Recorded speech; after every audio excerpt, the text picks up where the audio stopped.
Good evening and good morning to ambassadors, generals, command sergeant major, and the ladies and gentlemen in this net. As the representative of co-hosting organization, I thank you very much for joining this tribute webinar for the late hero, General Paik Sun-yeop. My special thanks goes to General Sharp and Korea Defense Veterans Association to initiate this meaningful event. Before we begin this session, I would like to take the honor of introducing General Paik's biography. In fact, many of you already know about General Paik's life history. However, I would like to once again introduce his biography to pay special respect for what he had done for the alliance. General Paik was born in Gangseok County, approximately 30 kilometers southwest of Pyongyang in North Korea, on 23rd November 1920. When he was 26 years old, in February 1946, which is approximately 6 months after the national liberation from the Japanese colonial rule, he graduated from the military language school and was commissioned as the first lieutenant assigned to the National Defense Guard at the time.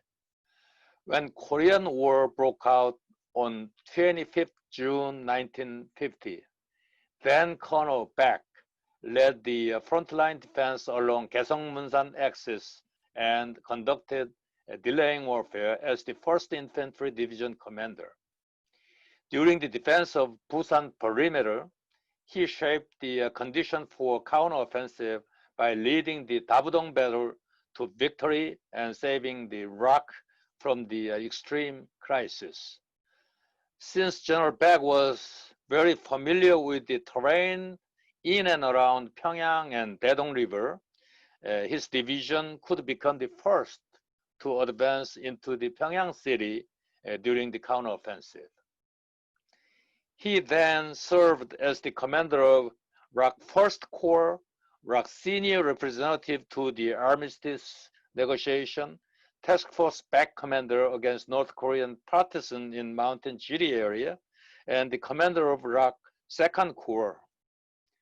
In July 1952, General Paik led the ROK military as the wartime Army Chief of Staff. When General Paik visited United States as the Army Chief of Staff in the midst of ongoing armistice negotiation, he could meet with President Eisenhower with the advice from Admiral Burke and assistance of General Collins, the U.S. Army Chief of Staff at that time. He tried to persuade the president and asked for the support of the United States to ensure the security of ROK. General Paik's effort bore fruit as the ROK and U.S. signed the Mutual Defense Treaty in 1953, which still serves as the linchpin of today's ROK and U.S. alliance. On top of making many great achievements during countless battles in Korean War, he achieved so much in terms of enhancing ROK military's combat power even after the signing of the Armistice Agreement. He served as the first commander of ROK-U.S after its establishment in February 1954 and became the ROK military's first four-star general. He once again served as the 10th ROK Army Chief of Staff on May 1957.